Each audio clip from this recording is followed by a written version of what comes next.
Why you should never go against your nature.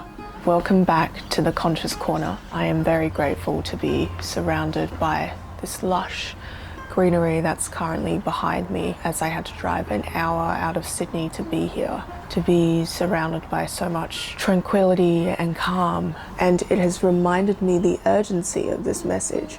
So what do I mean by that you should always live according to your own nature? We live in a world that encourages us to go into amnesia and forget who we truly are deep down. And as children, we often knew exactly what our natures were. We often have dreams about who we aspire to become.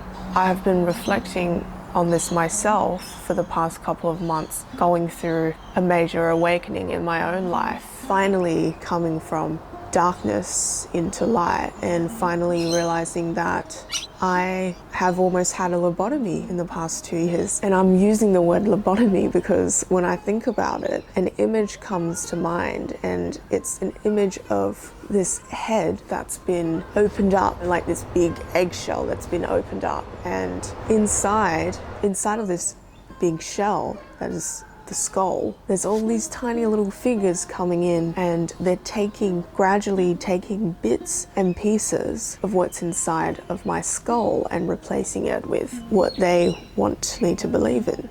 That is exactly how it feels to go against your own nature. As time goes on, you realize that you have just been duped, that you have lost touch with who you are. And probably like many of you, I am on this journey to get back more in touch with nature, with human nature, with myself. I'm wondering if there's more to this life than just this lie that we've sold, that we have to work 9 to 5, that we have to slave away for our entire working lives for someone else to realize their dreams, and just so that we can keep a roof over the top of our heads.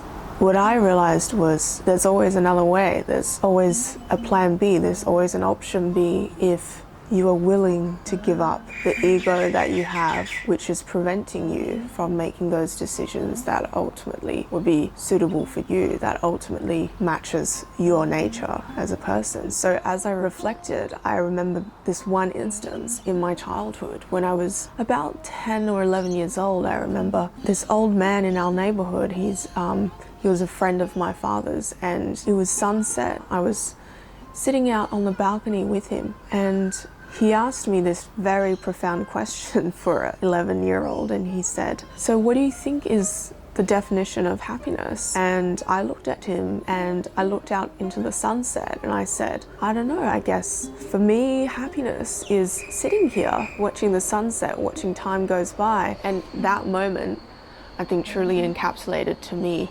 what my nature has always been. I've always been a very thoughtful, sensitive person, and yet over the past few years I've drowned myself in work, in the hustle, the way that most of us have been brainwashed into thinking that we need to live. Before we go further into this conversation, I would like to read you something from my personal journal, and in retrospect it was written to investigate this idea of our own natures and how we might be going against that. The great mystery that is the embodiment of joy and harmony, to confront one's stubbornness, to reprogram the anxious mind that wants to pounce at every glittering nuisance like it's the end of the world. The dead end of psychoanalysis that only paralyzes the analytical mind. Today, I chose being over the pursuit of being. The past 4 years of my life have been a dull exercise of circular motion, of maneuvering in loops and cycles that hinged upon that inner anxiousness, that call for help that always muffled in the face of urgent course to armor up, protecting versus the complete openness of love, of freedom, of uncorking the wired brain, the opening of that weary heart, the purification of that muddied soul. The birds have ceased to sing of golden yoke-like sun, and they no longer felt invigorated by the sight of each new thing that appears in the jungle. She ceased to listen when God spoke to her in fragmented voices. The tide engulfed every nook and cranny of that perforated mind. It feels like I was underwater with a growing pressure behind my forehead that weakened every scream, every sound of warning that floated past my hellhole, just inches away from the providence of the sun, just out of the warmth it always wanted and yearned to be embraced by. Unconditional love. The sense that she deserved to rest, to be seen as the loosely chained organic matter that she is, to be accepted for all humanness within herself, to be rid of that shame which governed every second, every gesture she projected into the world, to use an imperfect voice that's riddled with doubt, to rally those who sunk like her into the depth of despair, until all preconceived notion about what is true and what isn't dissipates, to crackle on like stoked fire, brightly burning for no particular reason than to shine and be a cluster of goodness, of light to the descending night. The universe is speaking to me tonight. It said, come forth, dismantle the illusion that there are limitations to what you can and cannot do, and to believe that the world and its workings can provide like magic. All you have to do is to reach out with your palm facing up to the cerulean sky, your fingers wrapped around the whispering wind, and you shall receive. The sanctuary is in the here and now. You must reconnect with that powerful emotional engine filtering system, re-engage with that amplifying machine of yours to end all suppression of feeling, of wanting to understand. And you must drop down to your core and feel and be unafraid to feel, to bend and bend and bend, to hold suspended spaces above your heart, to rip apart the inhibition that was thrusted onto you by a world of walking dead people.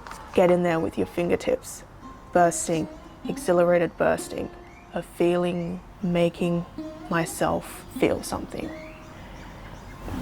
And right now, in the here and now, I feel very grateful to hear the birds sing behind me, to see the palm leaves verdant and green behind me.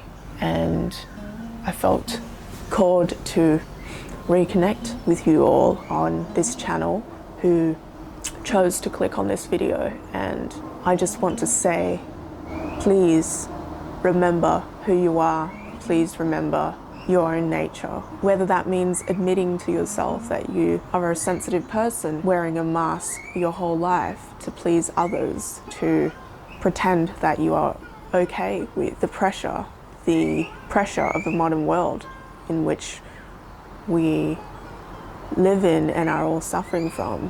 Whether that means to stop going to places and people who do not align with that nature of yours.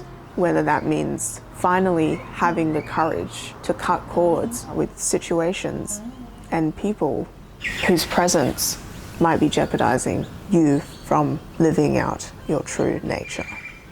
It's interesting to think that not a single animal on this earth have even the slightest chance of living against its own nature, with humans being the only exception. Generally unbothered by the more practical side of survival. Somehow this safety that we have for our species is precisely the reason why we have managed to foster this environment where falsehood and illusion thrives.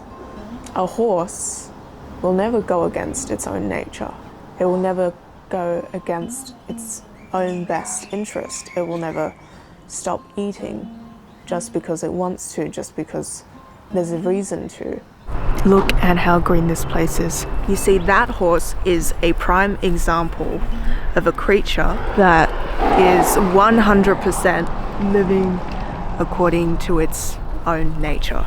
So that horse right there, look how it's enjoying itself, eating, pruning. So are the creatures behind him. Our intelligence is sometimes in direct opposition to our bodies, our somatic experiences in this world. And increasingly, it's bringing us so much pain and suffering. I would like to remind you to take a deep breath and feel into the core of your being. Gently run your fingers across your own skin and feel your own pulse, blood rushing through your veins, your heart, to feel your heart beating with each breath that you take in. And in those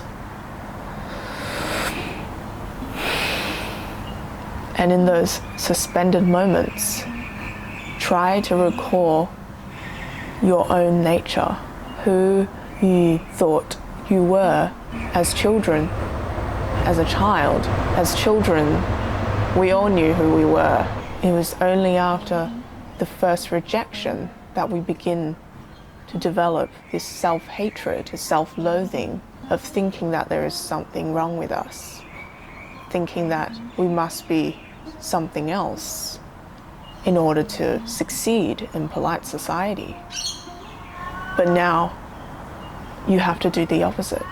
You must undo years of conditioning and programming, and you must reverse the process of lobotomy, and you must allow yourself to go into the grief of what you have done, the pain of not being who you are, and you must rediscover your own nature.